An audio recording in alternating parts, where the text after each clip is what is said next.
Good morning, and thank you for joining us here at the Foundation for Defense of Democracies for a conversation with former President of the Federated States of Micronesia, David Panuelo, to discuss the Chinese Communist Party's coercive tactics in the Pacific.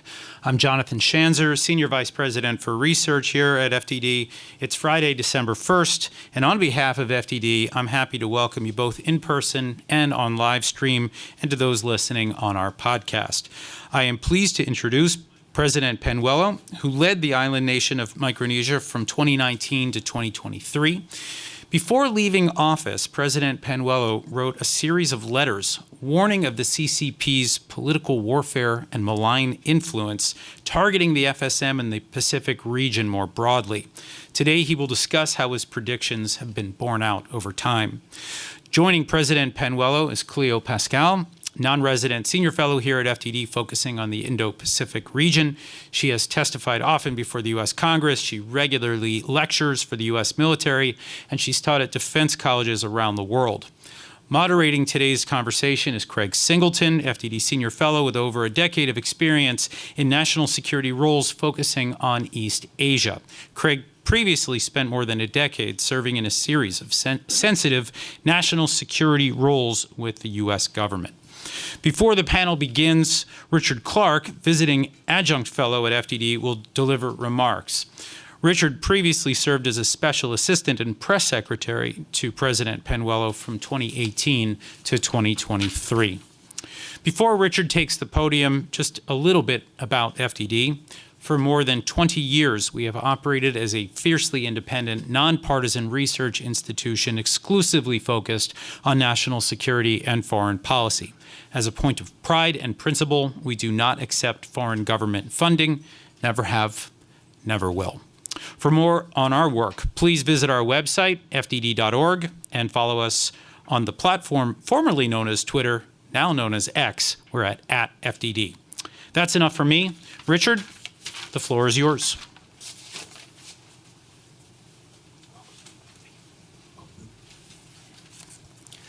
Thank you, John, for the introduction. Let me set the stage for this important and timely panel. But at the outset, I would wish to pay my respects to each and every one of you. Kasililia Manko, o ai tunga saka tanwa alarmas karos o pilkarusie. In Pohnpei Sarawi, a place of his own creation, when there is an attempt to find the truth amongst a range of narratives and beliefs, it can be said to be nonchelic, that is, lost in the weeds, like a coconut that has fallen into the bushes surrounding the trees. What the Foundation for Defense of Democracies is intending to do today with the topic of China's Pacific coercion is to find that truth lost in the weeds by hearing from the former president of the Federated States of Micronesia. The former president, David W. Panuelo, did not enter office in May 2019 with opposition to the People's Republic of China. The president saw the PRC as a friend with whom our country could share technical and economic cooperation. When we thought of China, when we thought of PRC, we thought of their people and their culture, which we liked. And we thought of their government and how much we appreciated infrastructure, like the Chuk State Government Complex, vessels like the Hapamohal 1, and aircraft like the Y-12. It was not a mistake then that when seeking to create a name for the relationship, the president dubbed it the FSM-China Great Friendship, which stood alongside the FSM-US Enduring Partnership, the FSM-Japan Kazuna, and later the FSM-Australia Trusted Pacific Partnership. President Panuelo's administration looked to the people of China as a friend and saw the PRC government itself as a friend. But over the course of his 4 years as president, Panuelo's views shifted, at first marginally, then significantly, and finally precipitously. In response to cyber attacks from foreign actors, including state actors such as the Russian Federation and the PRC, delivered through email and through flash drives themselves delivered either through diplomatic notes or the regular mail, the president developed the FSM Cybersecurity and Intelligence Bureau in September 2021. As a means of first obtaining information on the novel coronavirus in January 2020, and later as a means of identifying and countering foreign coercion and interference in the FSM, the President developed the FSM Information and Intelligence Service. PRC coercion and interference in Micronesia's context is significant and extensive to the point that a fascinating question itself is to ask, where does it even begin? Do we discuss how the PRC protested to the FSM in January and February 2020 that COVID-19 was not a health threat? Or the time when the PRC insisted over the course of months that the FSM ought to approve its vaccines until finally the FSM government did approve PRC vaccines, only without the President's approval? Do we discuss how the PRC worked with Micronesian officials at the embassy in Beijing to propose a free trade agreement with PRC in the Pacific region when the FSM government itself had never discussed those matters internally? Do we discuss how FSM Foreign Service officers were denied trainings in Hawaii and Guam on the premise that such trainings were funded by Taiwan? Do we discuss the dual-use research vessels that tracked the FSM's fiber optic cable lines and hovered around the edge of our EEZ searching for submarine travel paths? Do we discuss how at a time when the United States is strengthening Yap State's primary airport, that a PRC state-owned enterprise is attempting to do the same thing in Woliai Atoll? Or do we simply begin with how President Panuelo had PRC diplomats taking photographs of his wife and his family this September, months after he left office, the latter of which the President could show you photos on his phone today? The point being that with PRC coercion and interference in Micronesia's context, the truth that's lost in the weeds isn't about whether or not coercion and interference exist. Coercion and interference are debatably the whole of the FSM-PRC relationship at its entire whole self. And as our conversation today will demonstrate, I've omitted from my remarks the examples of such coercion that are plausibly the most shocking and disheartening. By extension, then, what we're looking for isn't a coconut that fell from a tree, so as to say, there it is, I found the truth, it's behind this bush. But rather to say, look at the trees themselves and notice the forest that they are in. Because the story of PRC coercion and interference in Micronesia's context is relevant to all Micronesians and all Americans. This is a Micronesia sovereignty story. This is a Taiwan story. This is a forward deployment story. This is a basic human security story. And this is a story of whether or not our rules-based international order will endure. That's why, although PRC coercion and interference is the topic of the day, foundational knowledge on why this ultimately matters, be it to Micronesians or to Americans, and the compact of free association that ties the people together is essential.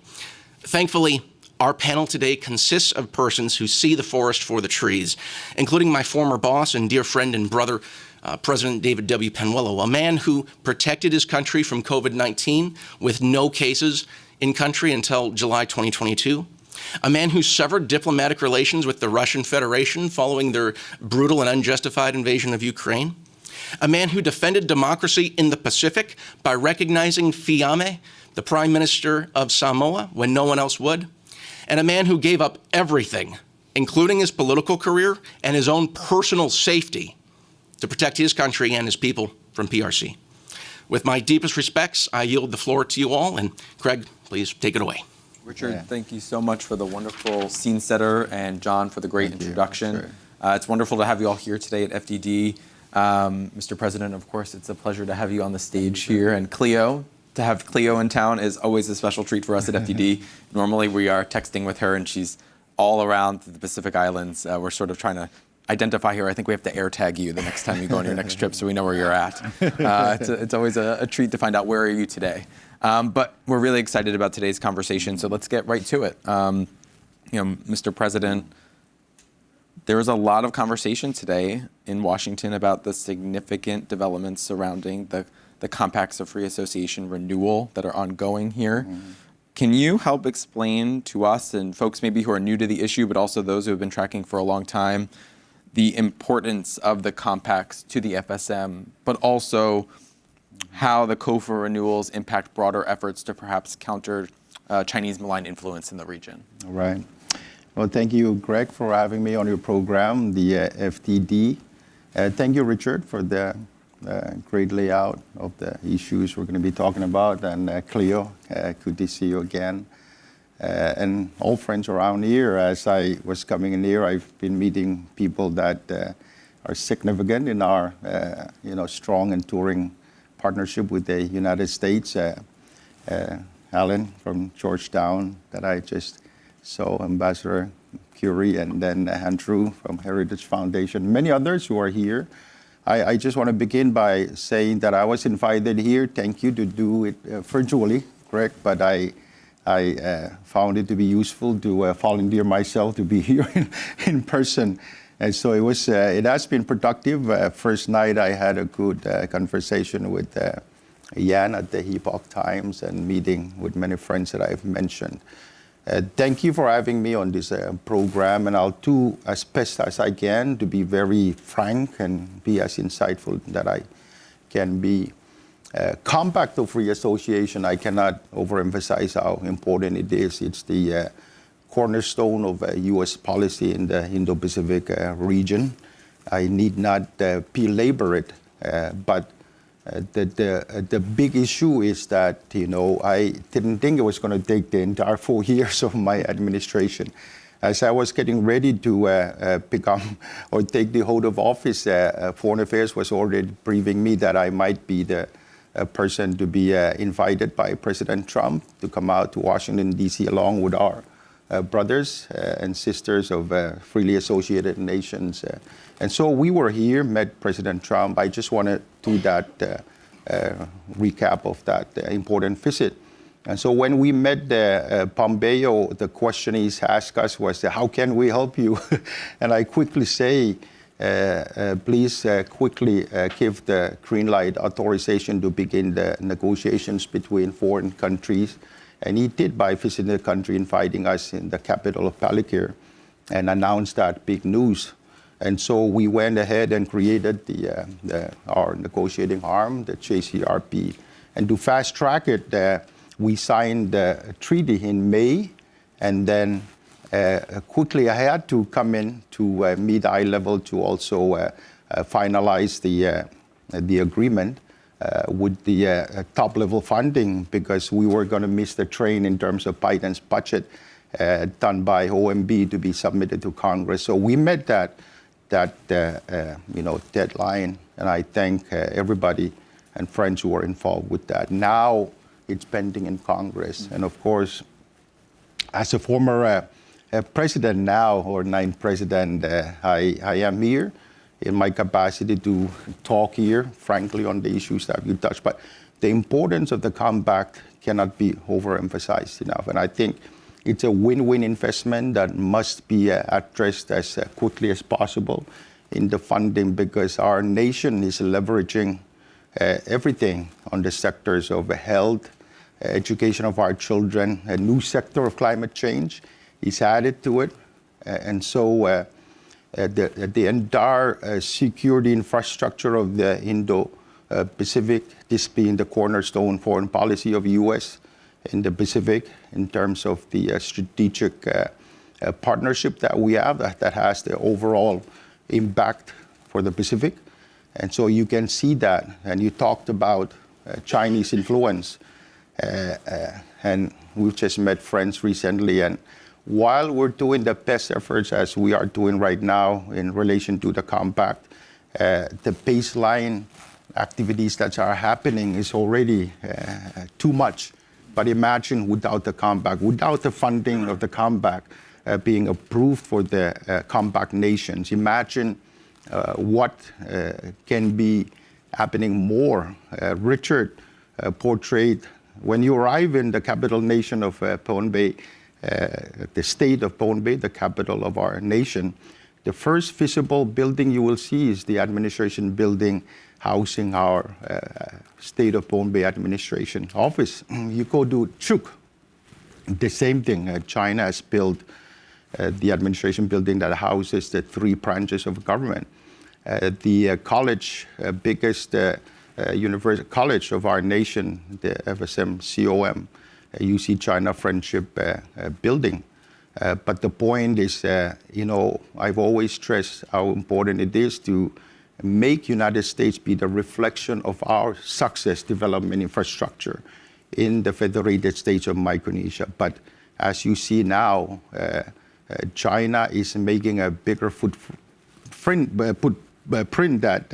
that is more visible to the highs of anyone visiting our country.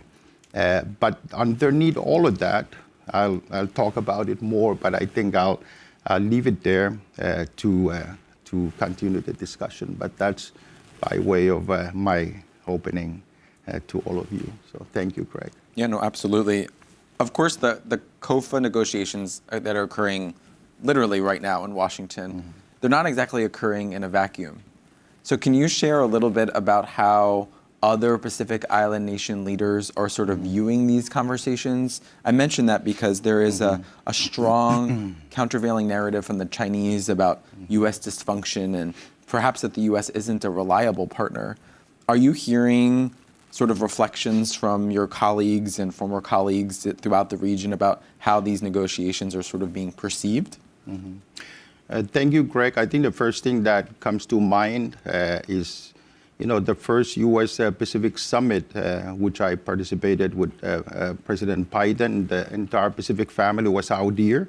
I chaired the Pacific Island Conference of Leaders in Honolulu prior to coming here, and I advocated that the entire family of the Pacific Islands Forum be invited by President Biden, because only the sovereign nations were invited. And I had already foreseen that the chairmanship of PIF, or the Pacific Islands Forum next leaders meeting, which recently was held in Rarotonga, was going to be Cook Islands Prime Minister, because we had already laid the ground for that. And imagine not having a Cook Islands not invited and the rest of the Pacific Islands Forum.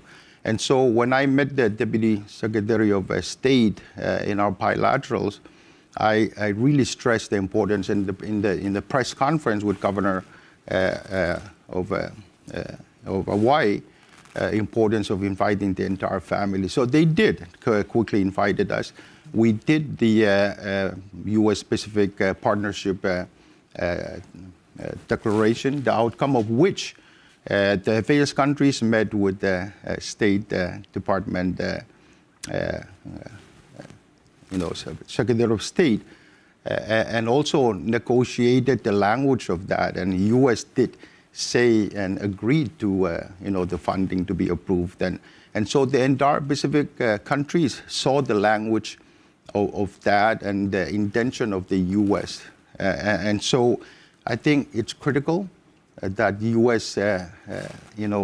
Come up with that investment in this relationship as quickly as possible, because the highs are looking at this relationship and wondering what's happening with Washington, D.C. right now when they say, this is a priority. And so my message to the leadership of the United States today is that it is very critical that approval of this is done as soon as possible. I think being here, you learn that the funding might miss that NDAA legislation, which is a priority. And so I don't know the bureaucracy. It's too massive for me to understand coming from a small island. But first time I've heard of airdrop, whether that can happen. these nice, words that can be done. But we have incredibly good friends in the institutions here that I've also met, and I really have the confidence that it can happen. So if it misses the NDAA, maybe the supplemental legislation or whatnot after that. And I thank our friends that I met, including the Heritage Foundation, with the deep connections they have with the leaders on the Hill. I believe that can happen because some of the scenarios are a little bit pessimistic, some are optimistic. But the bigger issue that's watching this with the feasting eye, I believe, is the People's Republic of China. Looking at the chaos that's happening in Washington, D.C. And it's imperative that we see the compact as not only the security of the Federated States of Micronesia or the compact nations, but the entire Pacific, Indo-Pacific, which is integral to U.S. security and defense in our family of nations and relationship with the Pacific Island nations. No, absolutely. It's a critical time. I think everyone who's watching the region feels it. and there's tremendous, I think, optimism, but also pressure to make sure that the renewals go and are completed, hopefully. Fingers crossed by the end of the year. You can count on FDD support, of course, I think, in that front as well. Cleo, I want to bring you into the conversation. You travel extensively throughout the region. I made a joke in the beginning of the panel, but it's very true. We're constantly hearing on-the-ground atmospherics from Cleo as she crisscrosses the region and racks up all those sky miles, which I hope one day you treat yourself to a nice vacation for. Can you provide a little sense for those here about some of the specific security challenges and perhaps vulnerabilities that you hear about from the COFA states, including FSM, in the face of some of these current evolving geopolitical dynamics? Sure. Thank you to Richard, Craig, and President Panuelo for being here. And if you want to find me, just ask the Chinese embassy. I'm sure they'll be able to. I'll give them a call. I have them on speed dial. So essentially, what's happening is that the U.S. is looking at the region from a kinetic warfare perspective. Right? A lot of the discussion you'll hear about is bases or power projection, or the Ronald Reagan defense site, where they test these missiles, and these are incredibly important. I mean, the fact that there is this base in the Marshall Islands where you can launch a missile from California to test its accuracy hitting a location in the Marshall Islands is something that would be even hard to do in the homeland. I mean, what from a kinetic perspective, what these countries have offered the U.S. in terms of development of security is unlike any other relationship. If anybody asks you what three countries are the best friends of the United States, it's Federated States of Micronesia, Palau, and Marshall Islands. That's what enables U.S. power projection across the Pacific to the first island chain, to the second island chain, to the treaty allies of Japan. It allows them to get to Taiwan unencumbered. As a result, China wants to break the chain, wants to break that ability, that east-west ability to get across the Pacific. So what they're doing is working at a political warfare level to try to undermine it societally, economically, and politically. And you see use of things like Chinese organized crime to bring in large amounts of money to corrupt the political process and the economic process. Palau had an issue with Broken Tooth, who is leader of one of the major triads, Chinese triads. The amount of just pure cash coming into these countries to buy off individuals is off the charts. But at the same time, there's a co-option of the media. There's a incredible amount of political warfare around the narrative, like we talked about Angar putting in the over-the-horizon radar installation. So you have people on the ground in Angar saying, do you really want to be a target? Because if we go after Taiwan, we're going to knock you out, half an hour beforehand, so you can't see us hitting Taiwan. Sure. And this is people in that island were bombed by the U.S. when they were trying to displace the Japanese. They have family memories of hiding in caves from bombings. So the Chinese on the ground saying, do you want to be a target, or do you want us to put in this nice casino or civilian airport where we can help you develop your economy, is a pretty powerful thing. So what do they need? It's actually what they need are things like lawyers to be able to, the Attorney General of Palau is asking for lawyers to come in and help her prosecute some of the criminal organizations that are corrupting her organizations. They need intel, which is why the setting up of this information intelligence service was so important. They need to know who the bad actors are and then be able to go after them. Richard was being very modest, but he was involved in the setting up also of these two services, which help defend on the political warfare front. So while you're looking at the kinetic, the undermining from the political and economic warfare perspective is ongoing, and that needs to be countered on the ground. Yeah, I really appreciate bringing up the political warfare aspect, because sometimes I think Chinese political warfare is confused as narrative shaping when it's increasingly focused on undermining democratic governance, right? And so it's all of these tactics that are employed in this space, and often small investments in capability development can have this outsized impact in terms of enforcement and strengthening governance. And I think we sometimes forget that the small drops of investment from the United States, its partners, can over time build up just tremendous muscle memory to counter this. I want to bring it back to you, Mr. President. Cleo lays out a pretty stark perspective on the region and where things currently stand. One narrative that we encounter here a lot in Washington, and I think it's a misnomer, is that U.S. defense rights in the freely associated states exist in, quote, perpetuity. There's this myth here, I think, in Washington. That isn't true, right? Or from your perspective, do you think that is true? And is it theoretically possible that the compacts could end if enough political will and force isn't sort of brought to bear on the issue? Greg, thank you for bringing that up. The compact, free association, is a very fine treaty, I think unique one that cannot be found anywhere else in the world, at least as I know it. And so, as you know, the Title I is the political, Title II economic, and Title III is the defense cooperation. And so, picking up the defense cooperation, because you touched the denial rights, it is a part of the treaty. As in any treaty, it can be shaped in any form by, unilaterally or jointly through a discussion. But the denial rights is really the essence of the strategic nature of the compact. And I think it's something that, while it could be changed, it's something we really don't talk about it because we know how important it is to the United States. We want it to be perpetual. I think both countries need not say it.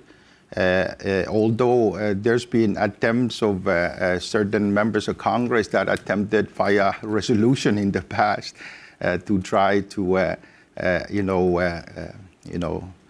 cancel out the compact. And so, yes, it can be changed depending on the political landscape. But both U.S. and the FSM knows that that's a very treasured provision of the compact that we don't want to look at it or even discuss about changing. Just as immigration is important because the visa-free entry of our citizens into the U.S. is so important. We know we're treated as a part of the homeland security. That's very important. The fact that our young men and women serve in the United States Armed Forces at the higher rate per capita than any of the U.S. states speaks for itself, that we also provide our young men and women to be part of the deep sacrifice for freedom, to fight for freedom that is so treasured by the United States. And so that's the mechanism of the treaty that's so important, that makes us unique with the United States and with the bigger implications of the Pacific region. No, absolutely. And I thank you for bringing up the fact that the percentage of involvement in our armed forces is so much higher. I think that, once again, these are sort of lost facts sometimes here in Washington, D.C. And having served abroad, not in the military, but with the military, it was amazing to learn about those experiences from Pacific Island nations and for other Americans who perhaps aren't as familiar with the COFA to understand the sacrifice that's being made from these perceived far-flung islands that are such an important part of our historical legacy, particularly in the Pacific. Cleo, when we say that the motto in D.C. is to hurry up and wait until the last minute, it feels very much like we are living that nightmare again right now on COFA renewal. I know you've had a chance since you've been back in town to really get a sense and do what you do best, which is actually just report on the ground, the facts. It's one of the reasons that we love Cleo so much. Can you give us a sense, a little bit of the current state of play, and particularly this offset issue, which I know that we're all tracking pretty closely. It's confusing and jargony, but I think it's when you put it into stark perspective, the small amount of money investment once again and the outsized impact, it really hits home why we have to finish and finalize these agreements soon. Yes. So for FSM, the last minute was actually September 30th. Right. But because there was no budget, it was included. So this is what's being agreed now. The agreement is settled. It's closed. Everybody has signed off on it. Right. There's huge bipartisan support. And it covers the next 20 years of funding. So this is a big cycle. We knew this, as the president was saying, 4 years before it expired, they were starting to negotiate. September 30th, it was not renewed, but the money for FSM was included in a continuing resolution, but at the old rate, not at the new negotiated rate. It was the same thing happened in the second continuing resolution. But the problem is that they have budgeted, the country has budgeted based on the new amounts. Right.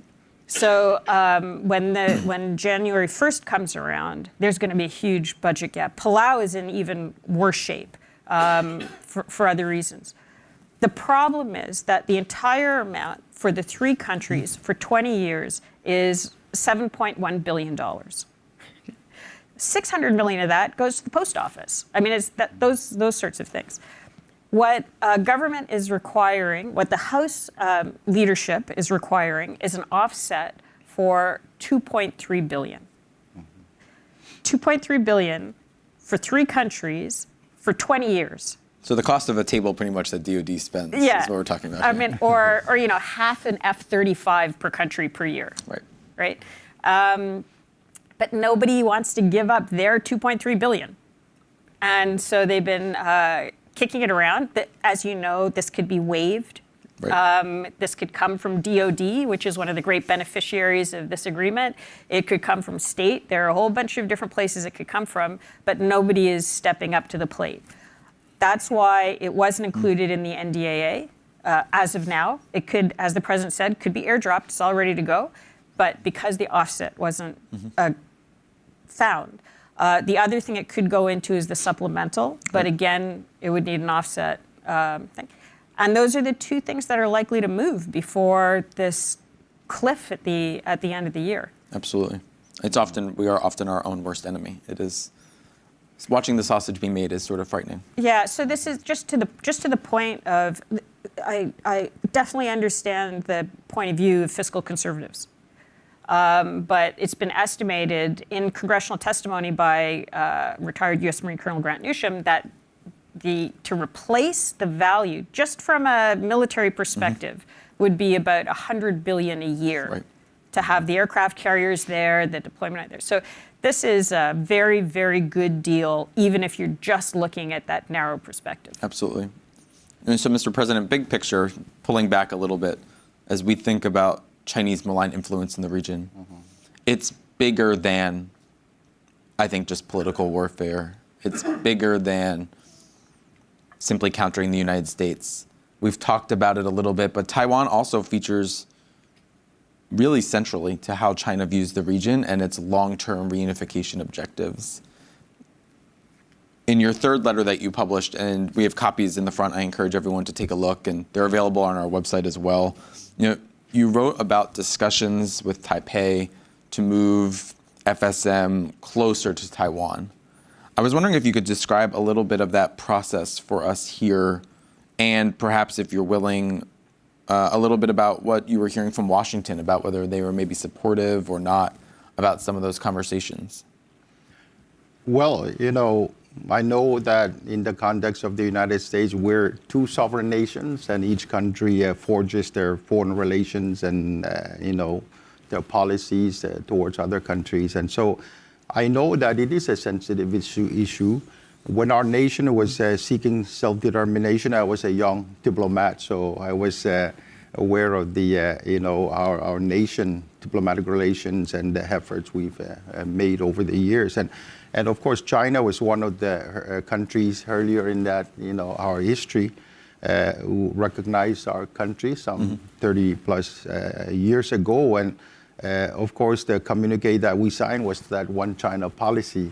And I believe most countries have executed the same communique with China. But over time, we know that the evolution of the geopolitics and what we know about, the Pacific Island nations, we have 2 of our freely associated states nations, Palau and the Marshall Islands, which recognize as Taiwan. And so my efforts was to be more warmer towards Taiwan in terms of exploring Taiwan Economic and Cultural Office, and I was open to that. And so my trip to Japan, when I met Prime Minister Kishida on the way back, communications that were happening. I accepted a meeting with the Foreign Minister of Taiwan, and I know that's sensitive, but we as a sovereign nation, I believe that we determine our course of action and the future that we see is appropriate. And I met the Foreign Minister of Taiwan to discuss that very aspect. And I know Taiwan was very surprised with that move, that we can meet with Taiwan. And so some other Pacific countries also enjoy an economic and cultural office with Taiwan. And I think that was the first move that I was indicating to open up and warmly engage Taiwan in that respect. Because our relationship with China, it's also an economic and technical cooperation. It's something during the course of my administration that I had to draw the line in the sand very clearly, that our relationship with China must be that and nothing more. But in the course of our engagements with China, they've tried to always push and follow up to make it strategic. And so when we discuss things, they always go out to do press releases to include in their press releases a strategic relationship to be part of it. It's something which I instructed our government not to ever sign with China any kind of agreement with financial or development assistance that will have that language embedded in these types of agreements. And so there are many things that I can share here, including a moratorium on the research vessels that I also stopped from entering our exclusive economic zone. So some of those are laid out in the letters that you've read, and I think those are examples of what I see as Chinese influence that they're trying to do in the Federated States of Micronesia. Sure. I think one of the things you raised is the enormous pressure that Beijing is bringing to bear on countries, not just in the Pacific, but also around the world, who are seeking to strengthen informal and trade ties with Taiwan without a formal recognition switch. It was a key topic of interest when a few of us from FDD had a chance to travel to Taipei this summer and meet with President Tsai Ing-wen and her cabinet to talk about creative ways that we could strengthen these informal and trade relationships while recognizing that China does not maybe get a veto, but they certainly get a vote. Cleo, I'm sort of interested about whether you're hearing similar sort of stories as you go and travel across the region and meet with other leaders and officials on the ground about what that pressure looks like specifically over Taiwan and how countries in the region are sort of navigating this very complex landscape where I think many feel a little torn or a little trapped perhaps between these competing pressures. So in the three U.S. freely associated states, two recognize Taiwan, Palau and Marshall Islands. Federated States of Micronesia is with China, as mentioned, it's in the middle. And so what President Panuelo had proposed potentially would have created an incredible, solid band across. The fact that he wasn't supported, I mean, if mistake, did you get any support from anybody for your move? Well, you've asked the United States, and I understand that knowing that we're a sovereign nation, we did not hear any noise about, our warming up with Taiwan, and that was something that I expected, from the United States. But from within our country, I think, one of the things that I'd like to talk about is that the kind of feeling by leaders, and I think that's true across the Pacific nations, that our relationship with China is like walking on eggshells, that you're going to be very, very overly cautious to kind of go beyond a certain way when you're dealing with China. Human rights can be one of the issues. Our country recently, in late October, abstained from the resolution on the issue of Uyghur human rights issue. And you can see that China is constantly, talking to nations in the Pacific to make sure that they do the right thing in their terms by not voting on similar resolutions like that. And examples can be very many, throughout. I remember going to a embassy reception with the Japan embassy with the celebration of the emperor's birthday, as they normally do every year, and how the Chinese ambassador will come to me and constantly, as I arrive, be whispering in my ear and be walking with me as I go to be careful when I visit Palau, because I could be influenced with Taiwan. They're very sensitive with those things. And it's so persistent to the point that I had to stop and do something rude that you don't do with ambassadors in the conduct of diplomacy. My career is a foreign service prior to my becoming a member of Congress and, ninth president of our country.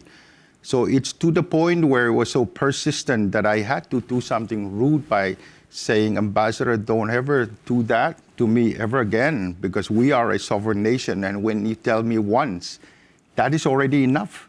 Rather than when I sit down, he sits down with me, constantly repeating that as I stand up to go in the line to get the drink, and it's like that. But I'm giving you these examples, and Richard has portrayed some of them when they try to do approval of the vaccine, when we already says that, the United States has already given us more than enough. When I say no, it's so persistent. It's like no is no. And so to the point where I had to say yes, but only for your citizens who are residing in the Federated States of Micronesia. But when they take their press release, it's just, it's a whole out yes for their vaccine, even though we got enough from CDC. Those kind of types of, persistent movements. And Richard has touched some of these things where I even looked at, working with Congress to give the term limits with our diplomats, especially who are based in Beijing, because as we review things that are coming from China, we have to be extra cautious with what our own diplomats are doing, because it's still as they're walking and talking, talking points of China. And you can see that as president, working on these type of things, whether it's a proposed trade agreement with China or, blue economy agreement that I've already said no to, they would work with cabinets to really try to have them sign such a thing. So you can see that persistence, including when I say no to a meeting because the Pacific Island leaders are occupied with a meeting, including cabinet, they would pull out a private citizen to put them on the virtual meeting and call it the government meeting with the PRC and the Pacific Island nations.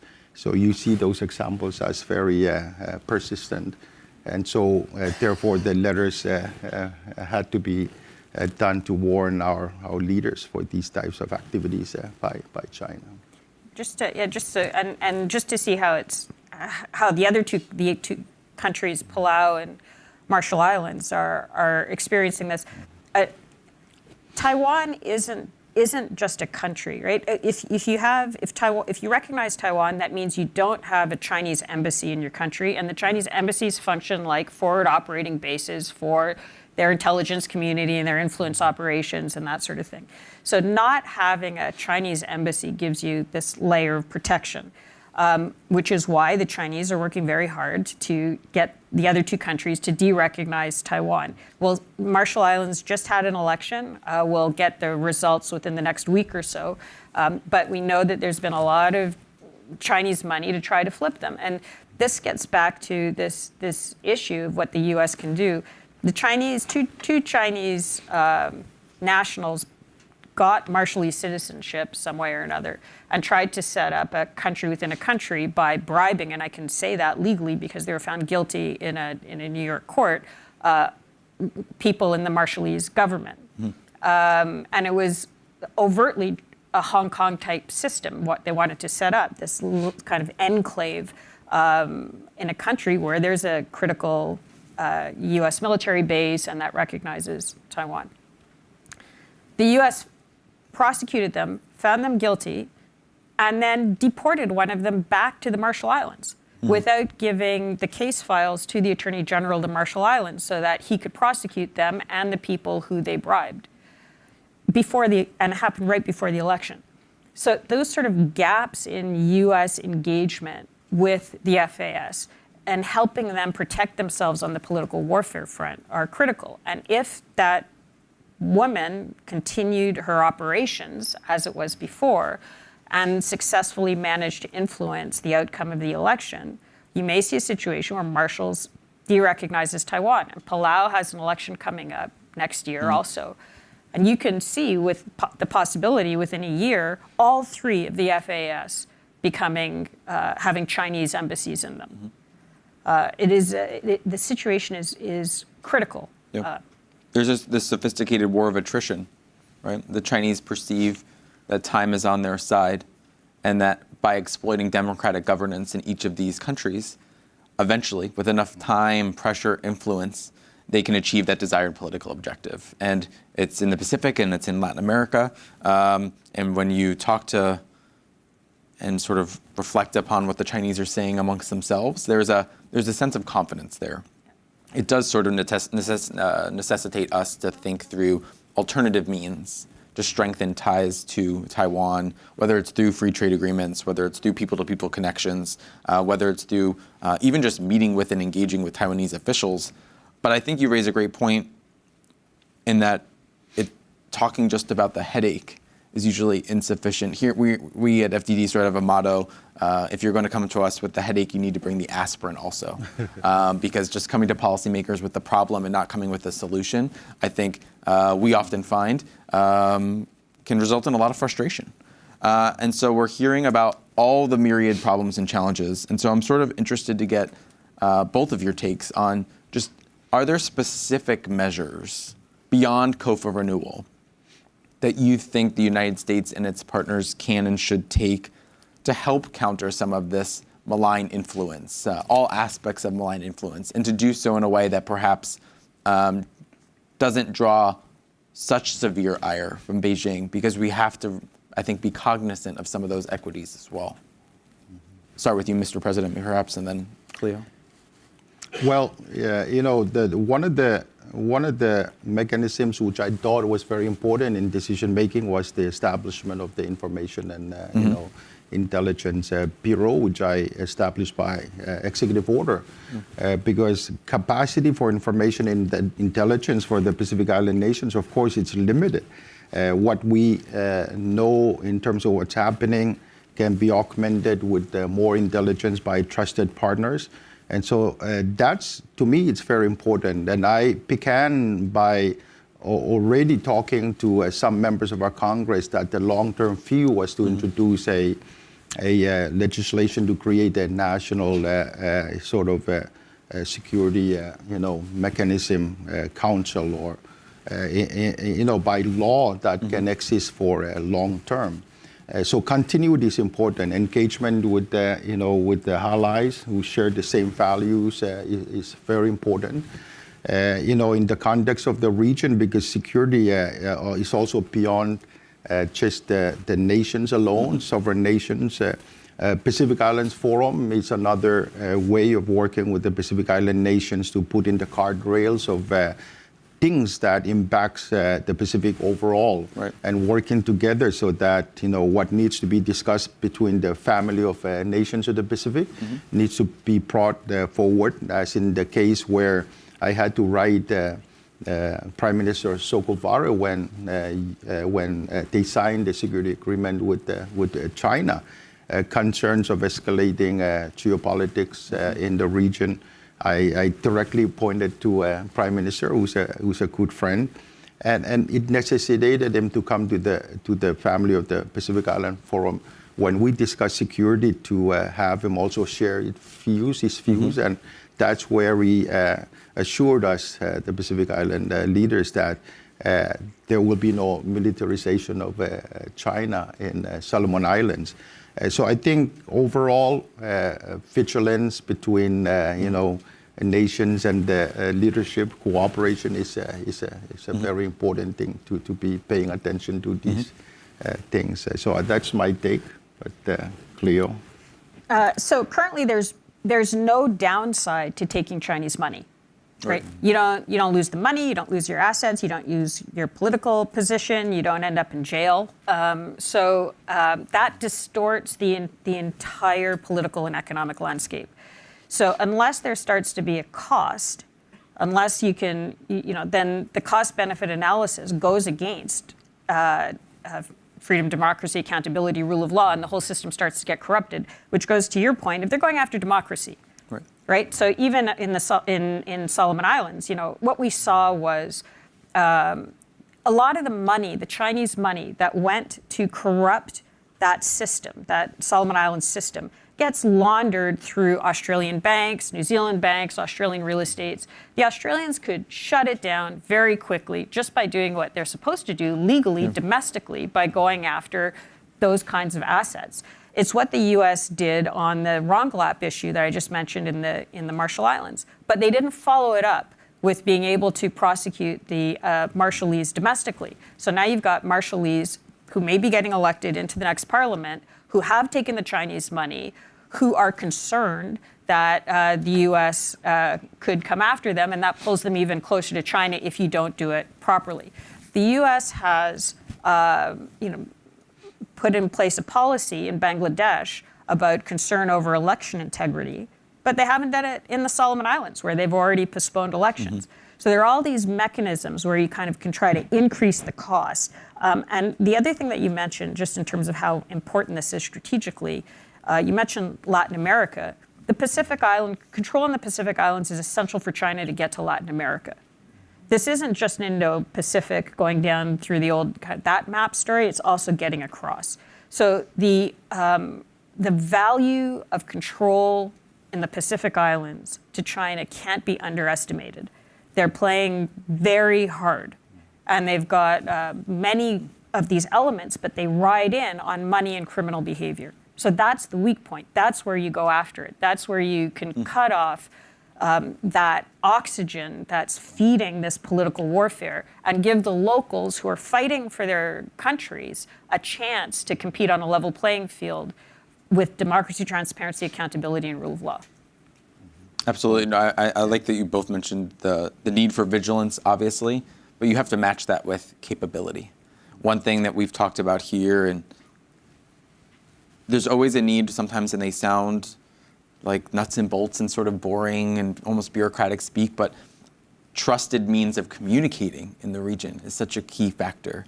China's ability to weaponize infrastructure and telecommunications networks sort of prevents even leaders and officials on island to have secure communications about security threats, let alone communicate with partners in the region about what they're seeing. And I think one of the key lessons I've learned from Cleo's research is you typically see something very similar happening in one country that's occurring in the other. And currently there's very little connective tissue allowing countries and leaders to securely exchange that information, particularly on the money laundering front, which I think you're totally right, underpins so much of this criminal architecture that they're building there. I wonder whether you have any thoughts on some, and it sounds so silly, but some specific ideas that could help strengthen some of those trusted partnerships. I mention that because the former Trump administration took this head on, and they said the key factor is trust. And I couldn't agree more with this idea. Ambassador Curry is actually here. She helped spearhead that effort, all about trusted networks and partnerships, and it's beyond Huawei.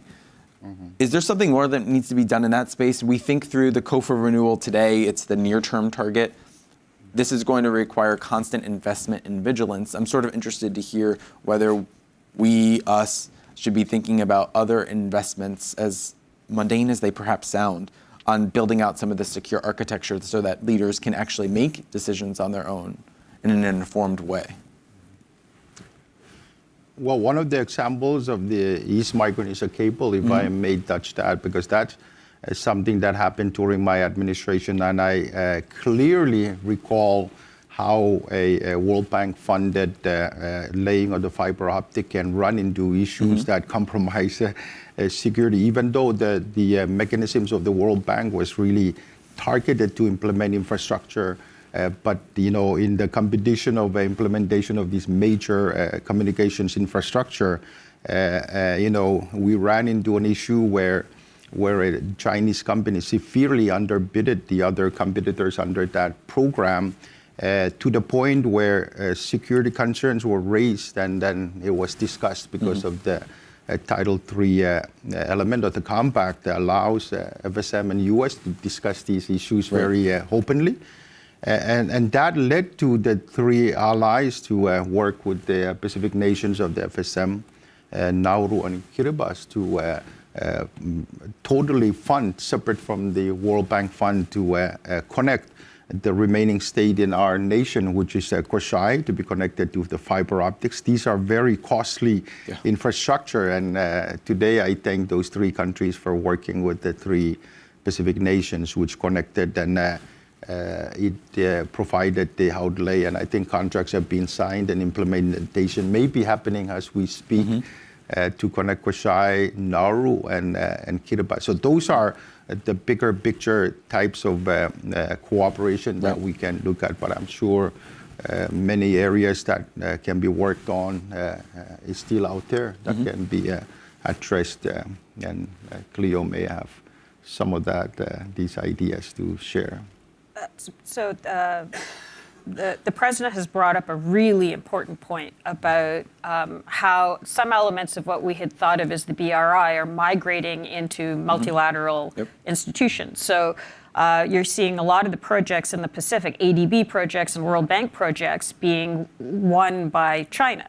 So essentially, we are subsidizing the BRI outbuild and giving it a veneer of legitimacy through these organizations.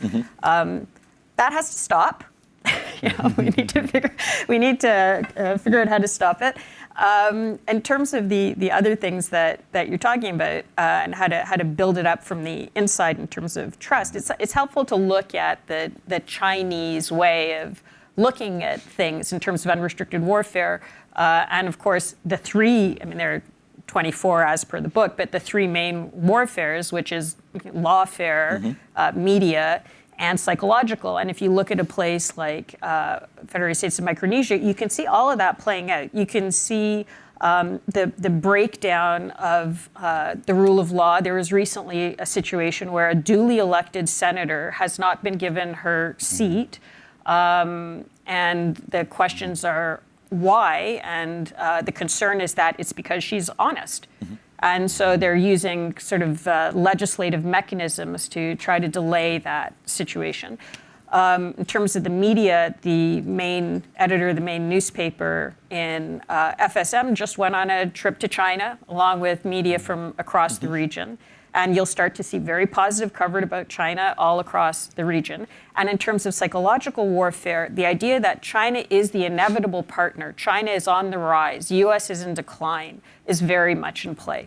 So now that we know kind of how they target, we know where to counter.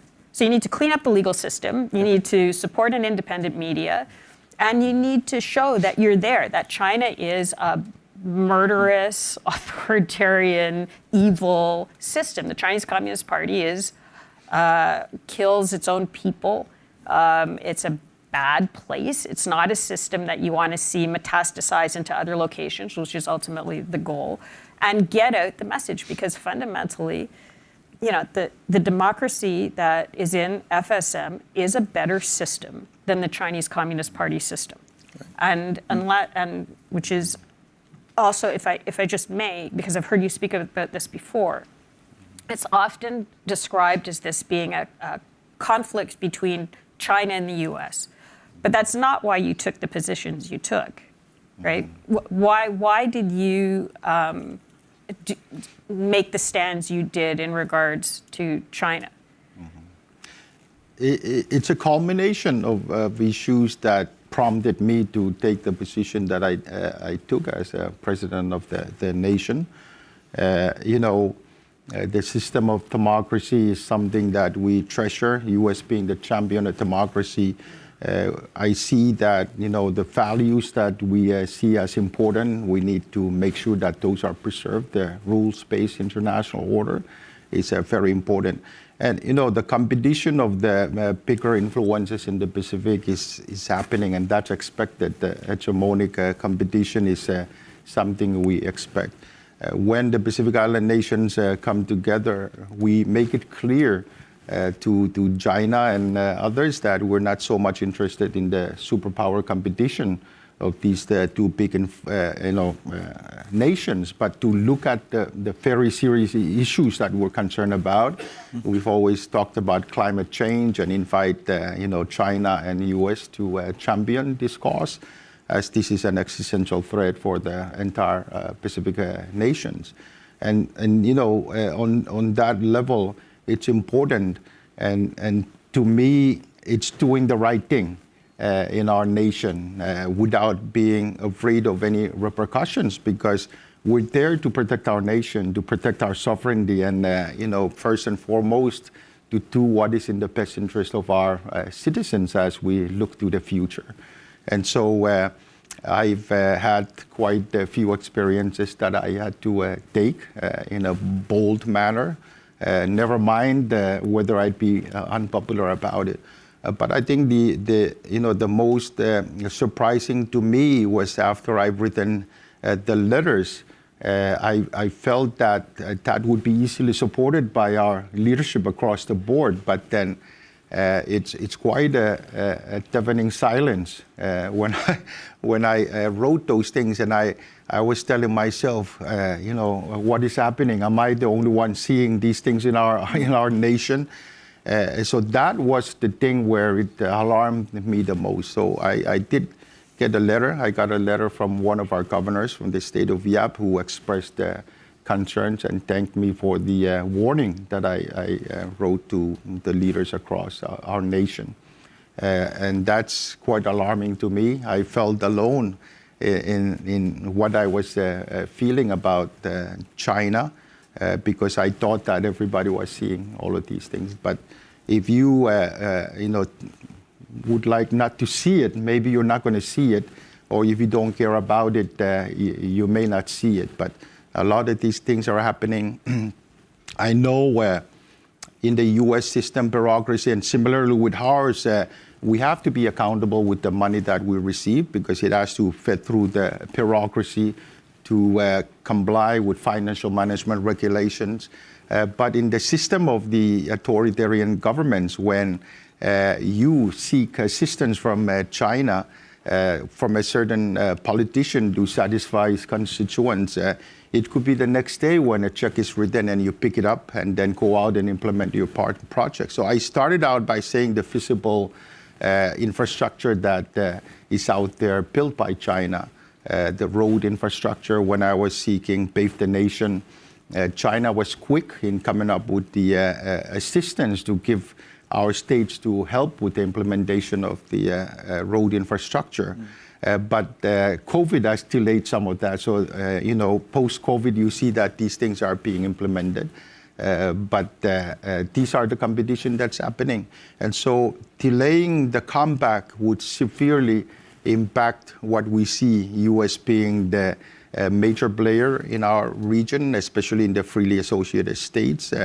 Implementation takes very long, but when China comes in with their development assistance, it can be done as quickly as they can do it within the system that they have, which is faster to deploy the resources to help implement these projects. So looking at it, I think U.S. can see it very clearly. Other developing nations can see it very clearly. And so the question is a very big one. Who's winning the competition of influence via the way they are implementing major infrastructure projects throughout the Micronesian freely associated states and in the bigger Pacific region? Well, thank you so much for your insight. I know that sometimes it can feel as if you're alone. You're certainly not. Not with, I think, support from friends here in Washington or this packed room, which I want to turn over to Q&A for folks here. I think we are eager to sort of hear additional insights that you have, but with that, I'll turn it over to Q&A. And to anyone in the audience, please raise your hand, and we'll get you a mic for a question.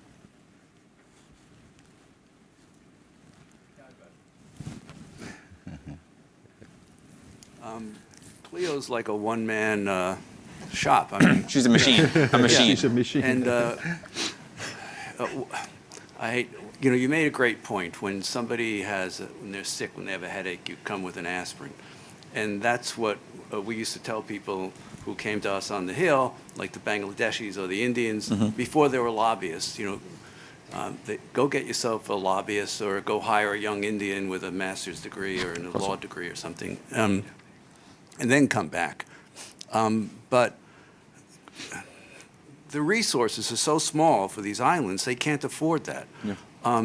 You have Cleo, and I don't know where she's getting her resources, but we need more people like her. So Individual donors to the FDD. Yeah. Thanks, Dad. Yeah.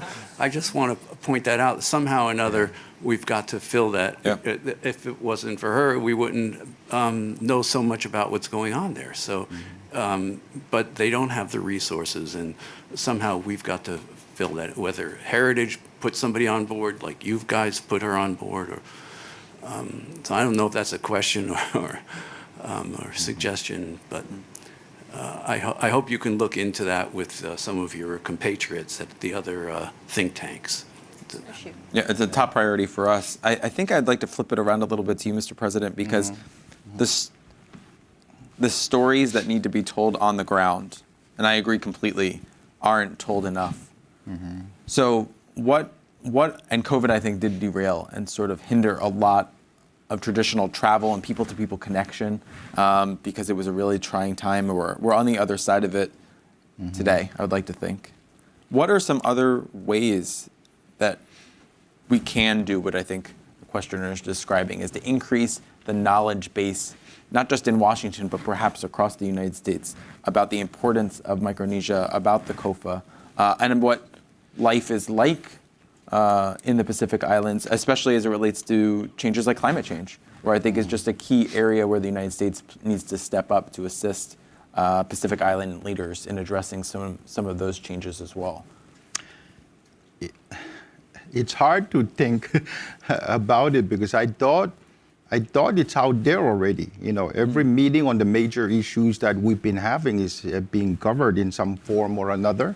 I mean, media coverage in our country is limited. We're talking about only one free media entity that exists in the FSM. Other meetings have been known in the Pacific, whether it's climate change through the Pacific Islands Forum. When we go out to the Conference of Parties, for example, to raise this issue, it's known, whether it's at the United Nations. So the bigger issues are pretty much covered. But what I see that's not being propagated enough is issues like what we're talking about here, the influence of China in the Pacific. Maybe it gets a story or two when it's out there. I came out here, the meetings I just had with friends here, I think they're asking the same question. How can we do more to get the coverage much known throughout in the leadership? And so I appreciated my meeting with the Epoch Times. I think that can help with the story. I felt like it's a conversation. I'm trying to be as frank and candid as possible in terms of the insight I have during the presidency with these experiences. And so maybe the question will be flipped back to you with countries that's got more of the capacity to help, these issues to be, known more throughout. Competition of priorities is very tough right now in this day and age. And so maybe I'll flip it back to have you give us your perspective on how these things can. Other than cloning Cleo, which we've explored but is impossible. Cleo, I'm sort of interested to hear your thoughts. So I mean, this is all very kind and generous, and I hope my parents are very proud for once. But there are great people in this room that are doing this in their own organizations, and there's a lot more media interest. We've got Jessica FPOA. Stone from Voice of America. We have Khushbu from Yes. South China Morning Post. We have the interest is growing, but personally, I think the problem has been specifically for the freely associated states that they've been lumped in with the Pacific Islands. Totally. Right, and the freely associated states are completely different. They have a totally different arrangement with the U.S. Their importance and integration is different. They are voting blocks in places like Arkansas that are made up of Marshall. I think you were in Oregon, right? There's a big voting block in Oregon. The relationship is different. And it's a structural issue. I know that there's, in the new arrangement, there's the thought of setting up like they used to have, a freely associated state unit, maybe within state, to take that out of this whole Pacific Island thing. Because the issue has been, and we hear it a lot in the rhetoric, Dr. Campbell would talk about it often, about relying on Australia and New Zealand to inform the Pacific Island policy, and then through the Pacific Island Forum, which means that the U.S.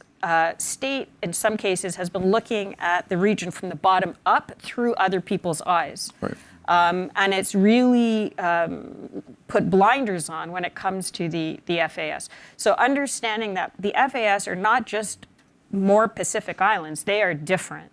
And it's been great that we've been getting some coverage here, but we should have reporters here from the defense sector, from all of those other sectors that don't even know they rely on this relationship to be able to deploy to Japan or to be able to reinforce Guam or things like that. No, totally agree. I mean, like, the U.S. obviously has to show up here. You have media as a huge component and constituency, obviously, members of the executive branch, legislative branch.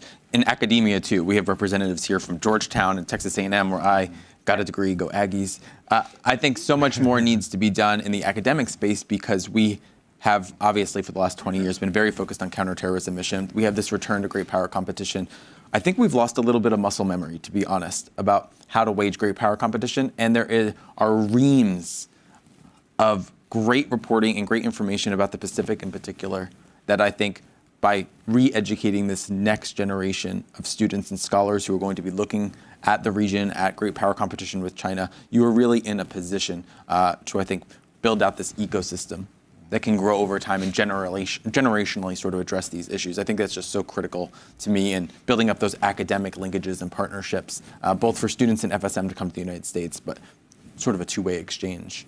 With that, we're at the end of our remarks here. I know the president is going to be sitting around a little bit before he moves on to some other very important meetings, so there might be an opportunity to chat with him after. But we wanted to thank you all for coming today and for the president for taking so much of his time to speak with us. For more information about FDD, I encourage you to look at fdd.org, and thank you so much for being here today. All right. Thank you.